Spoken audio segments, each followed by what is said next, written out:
of CentreCourt. We'll be talking today about 8 Wellesley and, of course, with David. Everybody knows David. And I think we'll take it away. Jason, go right ahead. Are we ready to go, Norm? Yeah, you're ready to go. Oh, we're excited to go. All right, so we're live on Zoom. So I want to thank everyone over at Century21 Kings Quay with joining us this morning. I know you're busy. Lots of things going on in the real estate market today, especially in low-rise resale. So really enjoy being here with you guys, and I'm excited to talk a lot of things, mostly about 8 Wellesley, but we're definitely going to gloss over a lot of market stats. We're going to talk about where the market's been and where it's heading. Lots of trends. So I hope you guys are excited. Super excited. Okay, good. So for those of you that aren't familiar, my name is Jason. I'm with CentreCourt, Vice President of Sales and Marketing. You can follow me at JLAM Toronto if you want to get up-to-date information. You can also follow CentreCourt at CentreCourt Inc. If you should probably follow these guys too on their Instagram handles and all of that. We've been really active. CentreCourt has been very, very active, very proud to be in the market, representing a number of high-profile downtown projects, and we're bringing you another one. So there's lots to learn. There's a lot of information I'm going to share, and your feedback is important as well. Things you're seeing in the resale market, in the pre-construction market, purchasers, what are they saying, their sentiment, because sharing all this information is paramount when it comes to being ahead of the curve, ahead of the game, ahead of the competition. But more than anything, it's giving your buyers that advantage, having this knowledge. So going into today's presentation, we're really going to gloss over 5 key points, and we're gonna see this slide a couple of times from here on out. But I want to sort of bring back the importance of Yonge Street. When I started in real estate, it was all about Yonge, right? I didn't know anything else but Yonge. I didn't know many streets. I knew Yonge Street, and then I discovered Bloor Street, and then it kind of went out from there. But whether it's office, whether it's condo, whether it's residential, whether it's retail, and more importantly, public transportation, the subway, everything has sort of gone through Yonge, hasn't it? Yeah. Consider the center, right? In Toronto, was it Dundas and Yonge? That's right. Chinatown. Exactly. And the thing that I've, as I've done a lot more research into Yonge, which, it doesn't take a lot of work, is you'll never see a Yonge Street again. That's true. There's nothing like Yonge Street in Toronto. And forget about Toronto, but if you go on the worldwide scale, which I'll get into, there's not many streets that have the caliber of infrastructure, institution, business, public transportation. Our dependence on Yonge is, sort of like none other. So Yonge Street's important. The market is thriving. For those of you that are doing low-rise resale in general, people that are active, the market is on fire. In fact, the pre-construction market has actually been very active in Q3 of 2020. And I really believe, I'm coining this phrase, 2021 is set up to be the year of the condo. And I think it's important for you to sort of understand that, because how you can benefit that is tremendous. How your business can sort of thrive off of that information. This type of mentality will really set you up for a huge productivity. And then it starts with 8 Wellesley. For those of you that sell pre-construction or are interested in selling pre-construction, having a location like 8 Wellesley on Yonge Street is paramount to add to your client's portfolio, but also as another tool, another item for you to sell, another product for you to sort of give to your clients. And we're going to be the first launch of 2021. That is absolutely, for certain. And we're happy to say that it's going to be January of 2021 is when we're going to launch. Be the first in the market with the best location and it's priced to sell. So we're excited. I'm going to get into market updates, and this is where I want you guys to chime in. But some of the big headlines we've noticed. There was one today. There was one yesterday about the COVID vaccine. That's huge. But let's start off with the first, which is interest rates. Interest rates pre-COVID was really at market lows, right? We were borrowing at 1.8%, 1.9%, and that was considered, really cheap. Mm-hmm. Our buying power was exponential, and that's where we're seeing a lot of price appreciation. It has an inflationary impact, right? The more I can the more I can borrow is the more I can pay for. And so now you're seeing interest rates as low as 1.64. I haven't seen 1.59, but 1.64 5-year fixed. I mean, they're giving it away. So you're seeing that impact in the low-rise market right now. You're seeing this inflation really kick in. And that's a big story for us coming out of COVID, because it's coming. It's imminent. The second is international students are now coming back to the city, which is very important for us. A huge rental pool, especially when you have those institutions, those big players, those landmark like Ryerson and U of T in the downtown core. They stand to benefit better than anyone. And naturally in real estate, you know, COVID vaccine is going to be a huge player in terms of sort of having a launch pad. I think that's what put everything on ice. But even throughout the the pandemic, we've seen record sales numbers in resale. We've seen a huge number of pre-construction launches. Pricing hasn't really changed. And in fact, in low-rise, the pricing's always only gone up. So why don't you tell us about what you've seen in the sort of resale pre-construction market over the last 6 to 8 months? Resale market has been tremendous. You know, the only thing I've seen is just the rental part is a little bit weak. Yeah. The resale on the on the big construction is still very good. Yeah. And it's funny, what people don't even understand is that Q3 of 2020 actually had the highest number of rentals recorded on MLS over the last 2 years. So I think yes, there's a lot of product coming online. Rental's not weak. We're actually renting more than we ever have. It's just in relation to how much rental product we have, it's going to feel a little bit softer. But it's amazing how fast the market turns around. It doesn't take much for the GTA to say, let's go buy real estate, and everyone is running. Everyone's sprinting to buy real estate. So that's a big sign.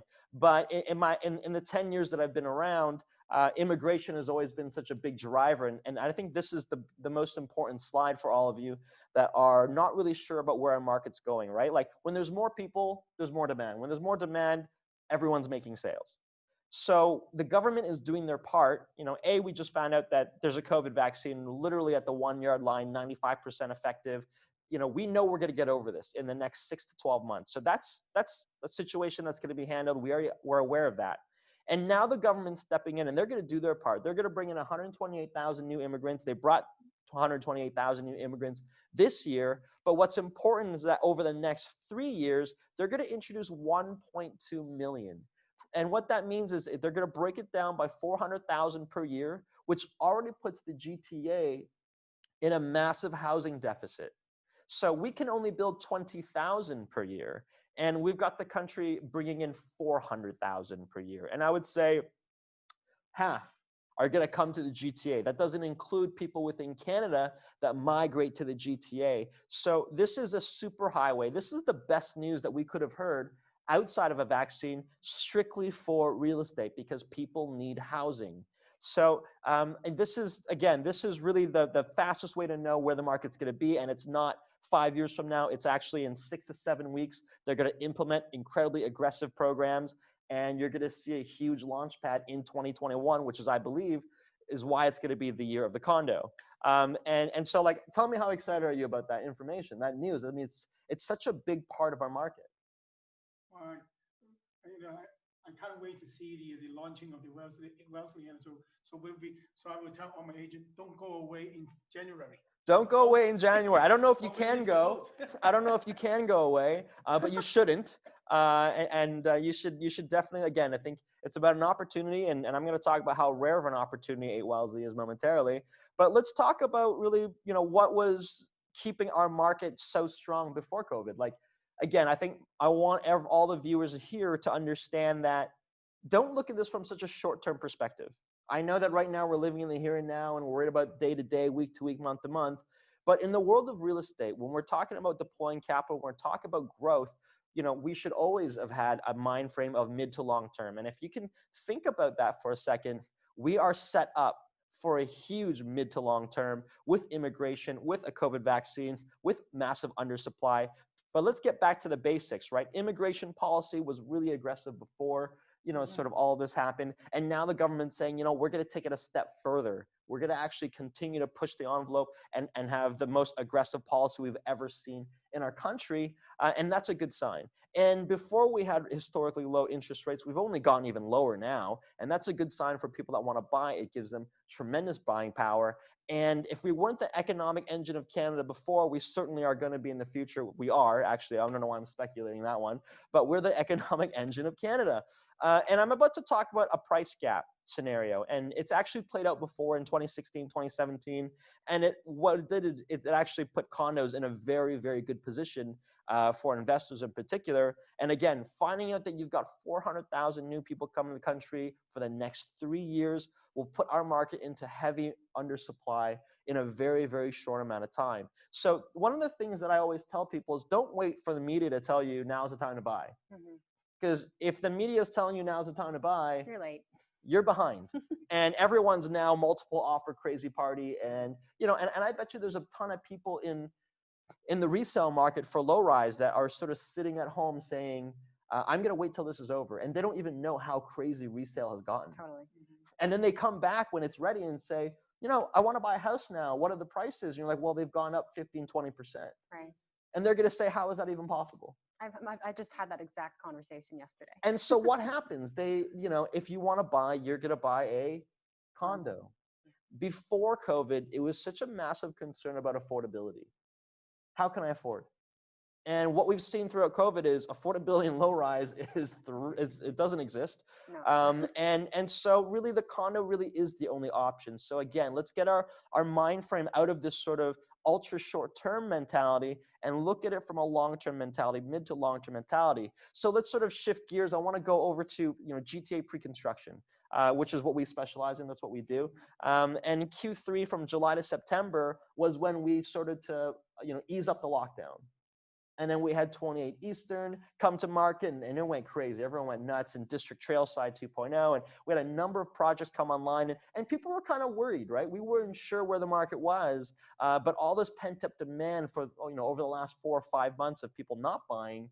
But more than anything, I think there were a lot of people that looked at this entire scenario as an inconvenience. It's a short term. These people have a long-term outlook. This is going to be ready 4, 5, 6 years. And by then, you know, you don't want to wait till then to buy. You're losing many years in terms of, you know, opportunity. So we didn't just launch an outrageous amount of real estate in Q3. We sold a tremendous amount, a record actually for Q3.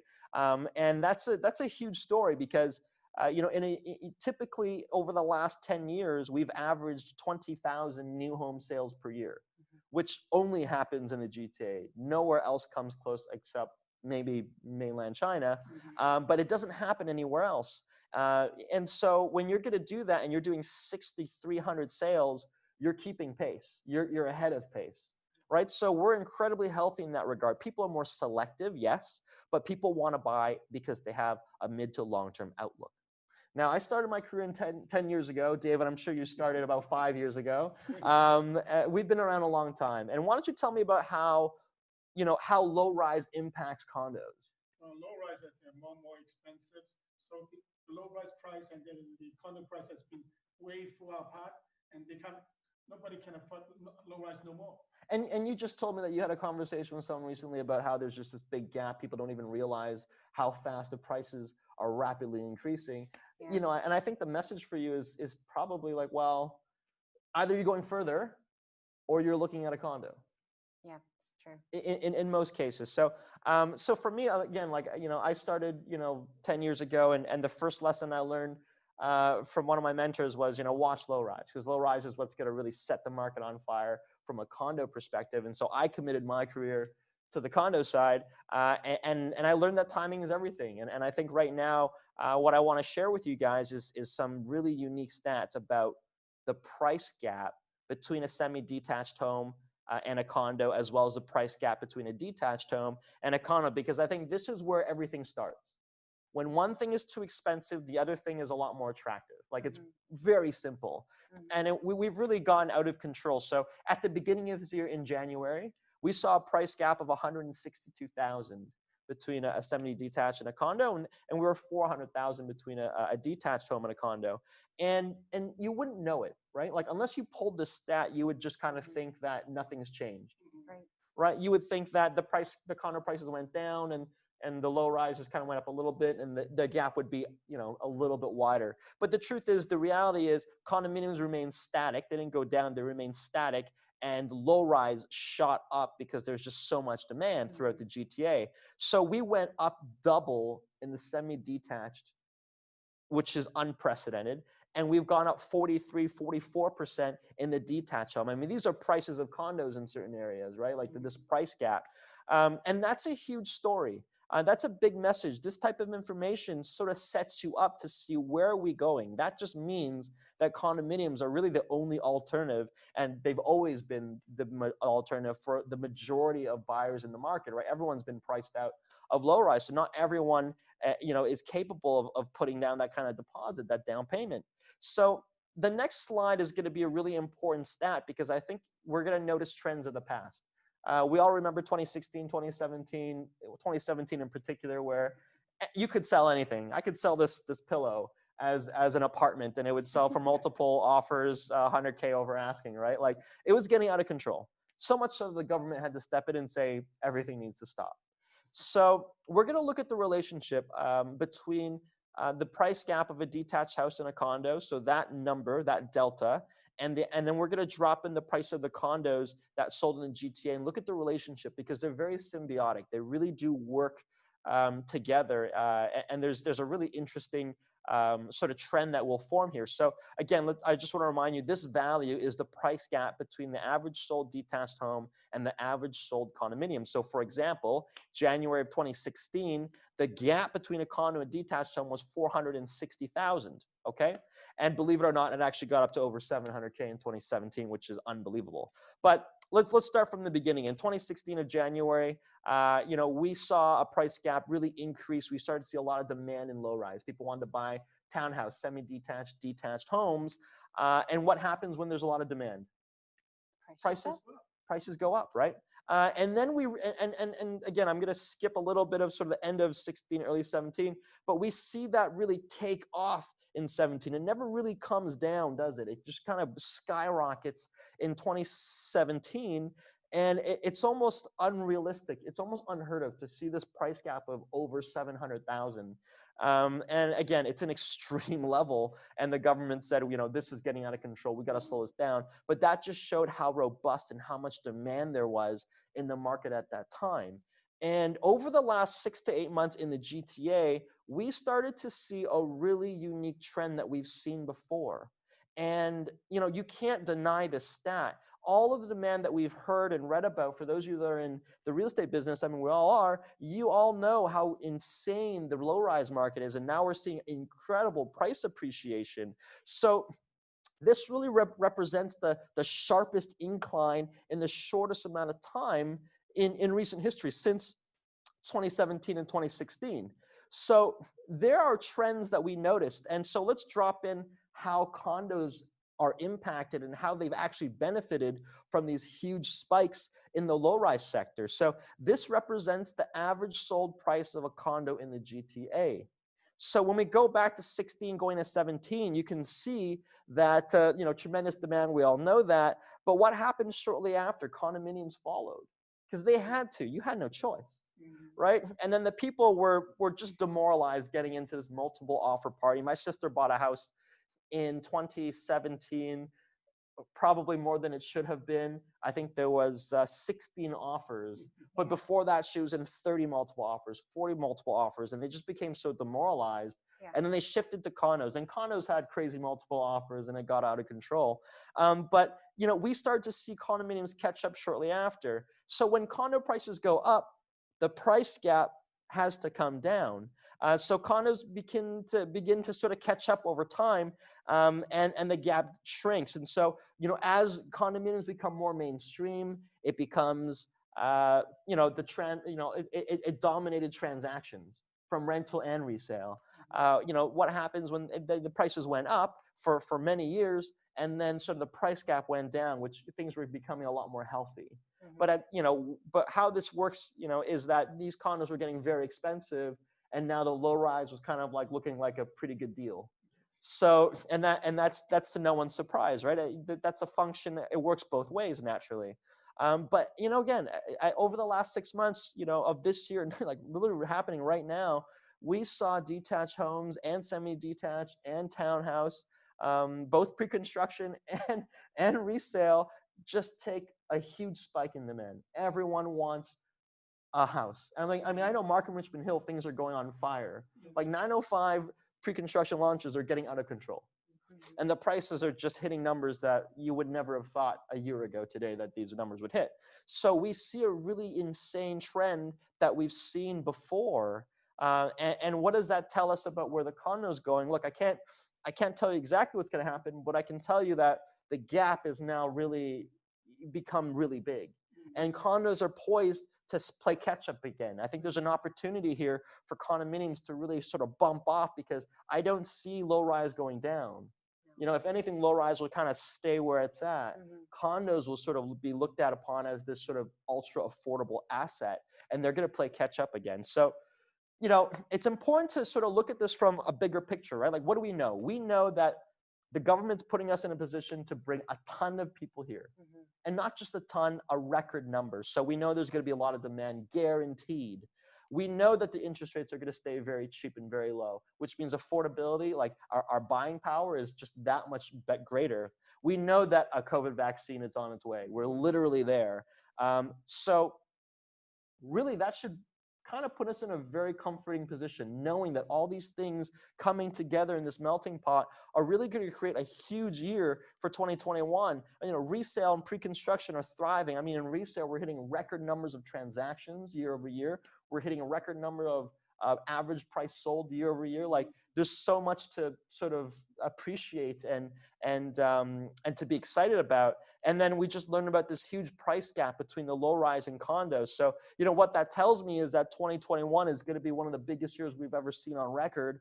And it starts with resale. And you know, the impact is going to be pre-construction, that they're going to thrive as well. So, you know, 2021 will be the year of the condos, and I want you to be a part of that. I want you to take advantage of this knowledge, because, you know, this information sets you and your business up to share to your buyers, to give them great advice, to give them guidance, because there's a huge opportunity. Like, this may never happen again, right? You may not see this, because once they say it's go time, I'll tell you right now, condominiums are going to go on a wild roller coaster ride, only for the good. So when we talk about condos, I don't think anyone knows condos better than CentreCourt. We've been incredibly active, and we're excited to work with your brokerage. Like, we're fully committed to your brokerage going into 2021. We understand that, you know, these relationships that we've fostered over the years are really important, and we have a huge pipeline of AAA downtown sites. So for those of you that are familiar, you know, we are the most bullish when it comes to downtown.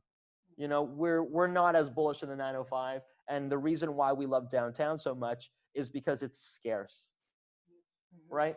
If not today, it's going to be real soon. You're not going to be able to buy a condo in these locations anymore unless it's resale.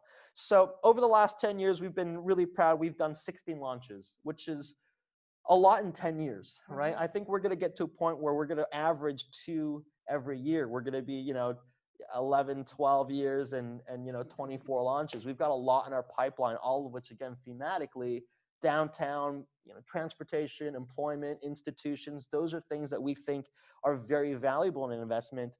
But we've had 0 cancellations, which is important.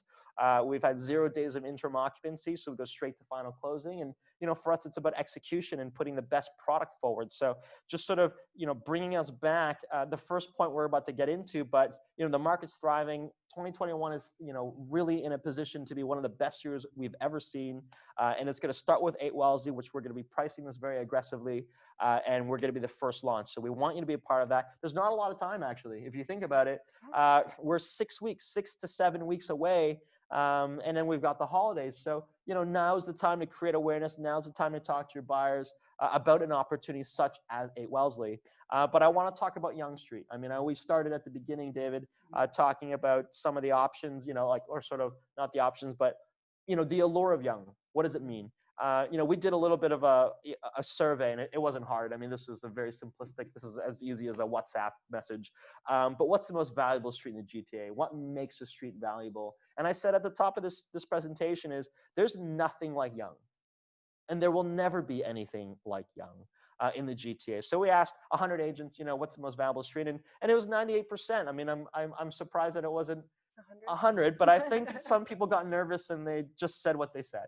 And they got put on the spot. But what makes Yonge Street so important is that you sort of border these huge streets, these sort of fundamental landmark streets, particularly in the downtown. And that sets you up for sort of this crazy institutions, infrastructure, neighborhoods that you can't find anywhere else outside of Yonge Street and maybe the other handful of streets. But Yonge is the one that has it all. So when you think about world-class cities in any other market in the world, they all have some of these fundamentals. Some have public transportation, some have unemployment, some have entertainment, and there's a number of world-class cities that we list here, but none of them have all of these items, which is transportation, education, commercial retail, tourism, institutions, infrastructure, and employment. Like these, you don't have all of these in one spot. In a lot of these big cities, you have multiple streets that cover all of this, whereas Yonge Street, for us, is the only one that has all of this. So it's important to sort of recognize that this is timeless. It's never going to go away. But I do want to talk about the rarities of Yonge Street. Like, when was the last time you sold a Yonge Street pre-construction unit? On Yonge Street? Yeah. Halo? It's been a while. It's been a while, and you don't even know what's going to happen with that. So that kind of speaks to my point. We've seen 579 launches in the last 5 years, and if we go along Yonge Street within 200 meters from Finch down to the waterfront, and I use Finch because of the subway line, we've only seen 22, which is just so rare. It's 1 in 26 launches, guys. But let's look at Yorkville to the waterfront. We've only seen 12 launches, and you just named a project that is now making it 11 launches. And then I think there's a couple more, so it's probably closer to 9 or 8 launches that are in this sort of incredibly highly demanded area. So again, rarity. And you don't buy something that's not rare, right? You don't buy something in abundance. So this is 1 in 48 launches. This is about 1 unit in every 12,000 units that we bring to market, which is remarkable. But what we've seen in the last, we've seen a huge jump in 905, right? I feel like you've been selling a lot more pre-construction, a lot more resale than 905, right? So tell us about sort of what you're seeing in the 905 right now. More than the Highway 7 area. Yeah. Wellesley in 7 area. So many condominiums. Yeah, tons of condominiums, and I know you guys are based out of Markham, Richmond Hill for the most part. That's where you live, I'm sure. So you see that firsthand. So there's been a huge emergence in 905. So let's sort of, I want to talk about that. I'm glad that you shared that. We've seen less volume in the 416, and that's a combination of the challenge to assemble land, the costs associated with developing, and also the city giving us a bit of a difficult time sometimes when it comes to density, just making these viable sites. And we're seeing a big influx in 905, which is a great story, right? We're seeing our community grow, people are branching out, and we're seeing a lot of these markets thrive. But 2020 is where the first time we've seen 905 overtake 416 when it comes to volumes, released in the product. So, I mean, the next image is pretty clear. It's almost low-hanging fruit. It's almost too easy. Where is it harder to build, right? I mean, over time, the 905 it's endless. It's truly limitless. If it's not this area, okay, no problem. We're just gonna go buy this thing and then build, and it just kind of goes on and on. It doesn't work like that in the downtown market. You've got to talk to one shop owner that has a very small piece of land, and then he thinks it's worth 5 times what it's worth. And then you got to talk to the next shop owner, and it takes years. And most of them don't even want to develop; they just want to sit on it. So the question is, if you're going to purchase real estate, if you're going to invest in something, you want to invest where it's a lot more difficult to develop. So we look at 416. It is as a developer, it's becoming so challenging to bring these projects online. It takes multiple years. Whereas in a 905, and again, I'm not knocking 905 at all. I think 905 is great. But purely from a condo investment outlook, it's this is unlimited opportunities. They come, they go, and they all kind of share the same themes, the same stories. But downtown is really where it's really rare, and that sort of takes us to Wellesley because it's so difficult to find a site like this. Once it's developed, you don't get it back. And 5 years ago, we saw a lot more Yonge Street launches, and over time, it's become rare, like far and fewer. I think last year we only saw 1 or 2, and this year I don't think we saw any. 199 Church probably being the closest. So again, for those of you that follow CentreCourt, you know how much we pride downtown. we pride Ryerson, U of T, Subway, Financial District. These are themes that we really feel that over time, you're going to come out on top. And for those of you that are moving out of the city, I have a whole rant to, look, I know a lot of friends that moved out of the city because, we're not conditioned to be in this small space. We are when we're coming and going. I'm going to nightclubs, I'm going to the bar, I'm going to work, I'm going to go have dinner, and that lifestyle. And that's going to come back in the city. And I understand that. But I can't tell you how many friends that I have that moved out to Brampton, to Peel, like to the regions that surround the 416 and kind of regret it. Yeah. Oh yeah. And some that don't regret it. But what I'm saying is they realize that they have to come back downtown to work. Yeah. And they don't realize the commute. Yeah. They don't realize the inconvenience. They don't realize that the lifestyle that they yearn for is going to come back. So there's a huge market out there that is a real thing. But more importantly, working from home, right, it used to be fun. Like when it happened, I really enjoyed it. I was like, this is cool. I get to wake up and kind of sit at home, and I think everyone kind of wanted a break, right? We were on fire. Things were moving really quickly, and I really enjoyed working from home for the first 2 weeks, 3 weeks, 4 weeks. And let's move ahead 10 months, and I don't want to work from home anymore.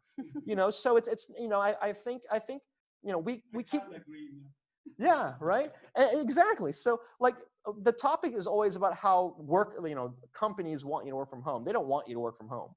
No one. Your brokers doesn't want guys working from home before. They don't want them to work from home now. They want you in the office. You can't create an environment, a culture when you're working from home. Yeah. But the thing that no one's talking about is that people are growing tired of working from home because you can't separate work from home. And you end up working. There's a recent study that tells you that you work more hours when you're at home because it's just, what else do you have to do? So the market's going to change. People are going to try and come back to the city and realize that, oh crap, like the market's really picked up. So, keep that frame of mind. But sort of going back to location, we've had a number of insane sites, like just amazing locations. But this is the best location we've ever brought to market. There's really, we may never bring a project like this ever again. That's how hard these are. And I would say that most of the best developers in the city don't have a site like this in their portfolio. Very few get this opportunity. So let's sort of find out more about the building. It's on the northwest corner of Yonge and Wellesley. Believe it or not, a lot of people question whether or not it's the northeast corner, but we're on the northwest corner of Yonge and Wellesley. Steps to the subway, literally outside your door. You don't, like 1 minute at best. And when you're downtown, you can be picky. You can say, oh, 300 meters is too far. You can be a jerk and just sort of say, I'm going to be picky. But let's put this into context, right? If you live at 8 Wellesley, look, you can hop on the subway and you have access to the rest of the GTA, right? You don't have to have a car. But the beauty about downtown is that you don't need a car, you don't need a bike, you don't need an Uber account. You can walk. And so just literally a 7-minute walk away, you've got Yorkville. Like, I'm sure you've gone out to have dinner in Yorkville and go dancing and chilling and have fun. And real estate is not cheap in Yorkville. No. So, I think, to have that proximity to that lifestyle and that affluence is a huge part of downtown living. So that's one thing. And now we go to the west. I mean, I know a lot of your investors are very, very excited about U of T. Their kids go to U of T, or they want their kids to go to U of T. But they prioritize that brand, and it's a recognized brand internationally, right? People know U of T. It's the most famous, university we have in this country, and we're the closest condominium to U of T that's going to be launching in the near future. And it's 500 meters away. So the #1 university in Canada is 500 meters away. And then within 700 meters, we got Ryerson University, which is just a huge story of growth and location and really just no beds on campus. So between them, you've got 100,000 students. That's a great start. University Health Network is important. It's a hub for innovation, technology, health and sciences, but great income earners. Right. And it's not a bad thing to be close to a hospital sometimes. Right. And it's not something anyone ever thinks about. But, Yonge and Dundas Square, a landmark location, again, internationally recognized, just like Yonge Street is. If you go to Hong Kong or mainland China or the UK or New York City and they know Toronto, they probably couldn't name you any street except one. Yeah. right? And that sort of goes to show like just how significant Yonge Street is. And then last but not least, we've got the financial district, which is like, I say it so often that I get bored. Like I'm waiting for the next crazy story. Like it doesn't get bigger than the financial district. So, you know, we've been conditioned with these great sites at CentreCourt to sort of almost get bored of all of these insane amenities, but you don't realize how important they are until it's too late. And mark my words, you're going to have buyers that moved out of the city. They're going to want to come back in, and they're going to see the resale market absolutely explode. So get ahead of that now. But I do want to talk about the building, because when you bring a site like this to the market, when you have a Yonge and Wellesley site, you got to put your best foot forward. For us, we wanted to make sure that we created a really unique, iconic building that stood out. When you look up, it looks powerful. It really is the emblem of sort of Yorkville and U of T and you know, financial district. It really, you know, personifies a little bit of that, you know, really elegant feel. And obviously, you know, Yorkville was a big theme in our design, but our lobby was a big thing for us. You know, making sure that first impressions are everything when you come home. We've got a grand piano, a huge chandelier, you know, Fendi furniture, but just a big, expansive space with beautiful art. Again, you know, when you do a resale, when you do a lease, like it's all about that lobby. When you meet someone there, it sets the tone. It's day one. And then we really sort of took that and continued to run with those themes throughout all of our amenities. This is our shared co-working space, and this is our, I think it's a 5,000 or 6,000 square feet. Think about that for a second, fitness area. So, you know, this is really perfect for post-COVID. This is perfect for people that live downtown. You don't have, because it's coming. And this is perfect for people that live downtown. They don't want to pay for a gym membership. You shouldn't have to. And our interior specs, again, this is going to be the best building we've ever designed. It's the best building we've ever spec'd out. You know, the quality we're going to put into this guy, all of your buyers are going to be incredibly excited. But I want to talk about the floor plans. This is sort of, you know, reaching sort of the end of our presentation. Again, I want to thank everyone from Century 21 Kings Quay to join us today. Again, I can't tell you how excited I am to share this information with you. But more importantly, I'm excited to tell you how committed we are to your brokerage, your brand, your team. But you know, the floor plans are highly efficient. We've always made really efficient floor plans, really functional. You know, what you're about to see represents 90% of all of our products. So you're gonna, you know, it's gonna be easy to sell, and we're gonna be priced to sell. So it's gonna be even easier to sell. So I use the term draft because there may be some odd edits here and there, but for the most part, this is 99% what you're gonna see when we release the product. We're gonna release this key plate today or tomorrow. We're going to have this presentation available for you to tune in to show to your clients. That's definitely an opportunity. But at the bottom right-hand side, you'll see that we've got our little legend here. So we've got 2 studios, 5 1-bedrooms, 2 1+ dens, 3 2-bedrooms, and 1 3-bedroom. So our orientation is true. So the top is north and the bottom is south.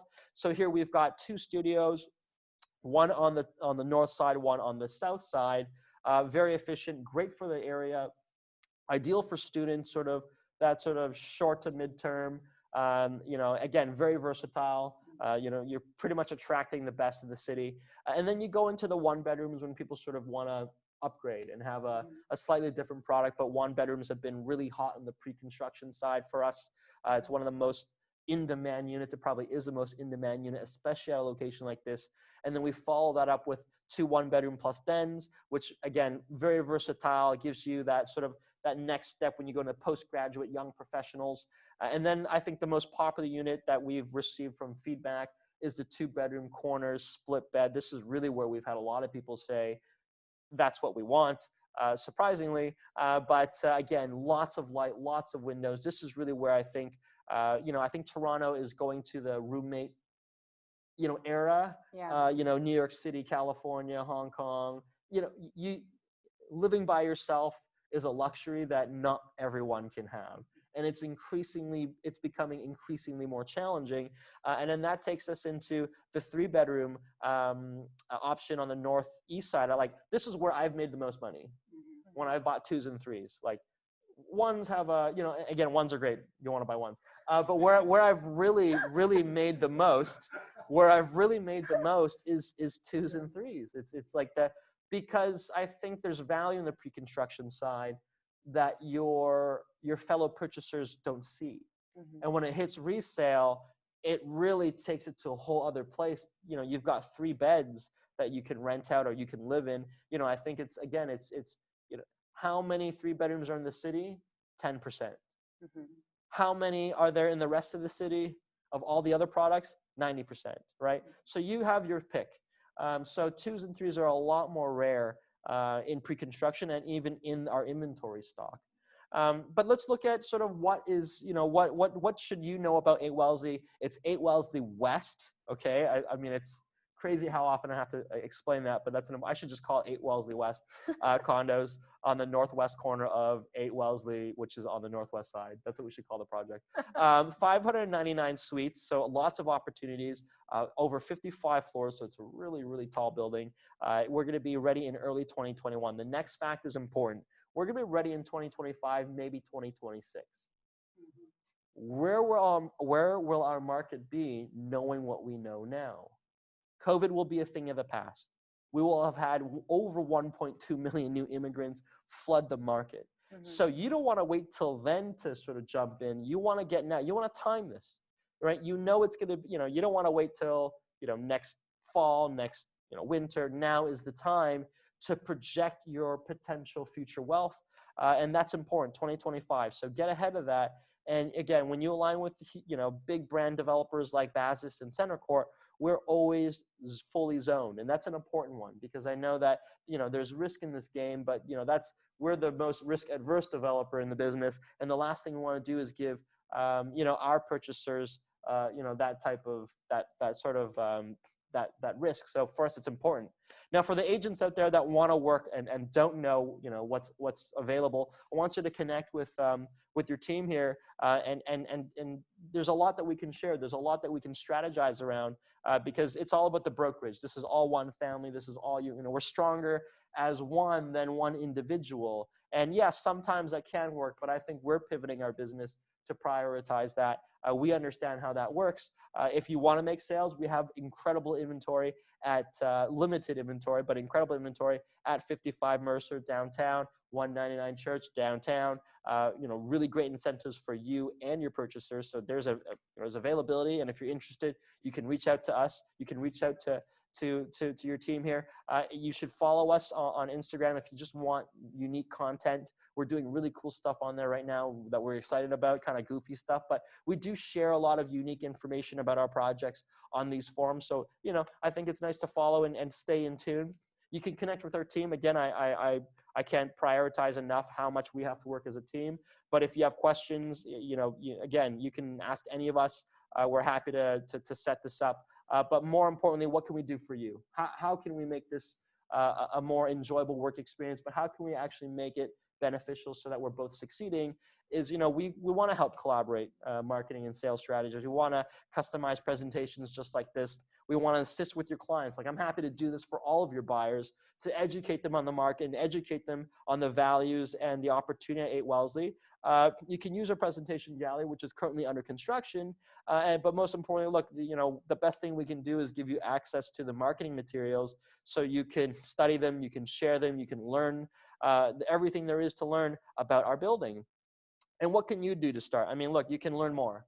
You can always learn more, not just about us, but the builder. You can learn more about the market. You can educate yourself. You can learn new sales strategies, grow your business far beyond 8 Wellesley and CentreCourt and any of that.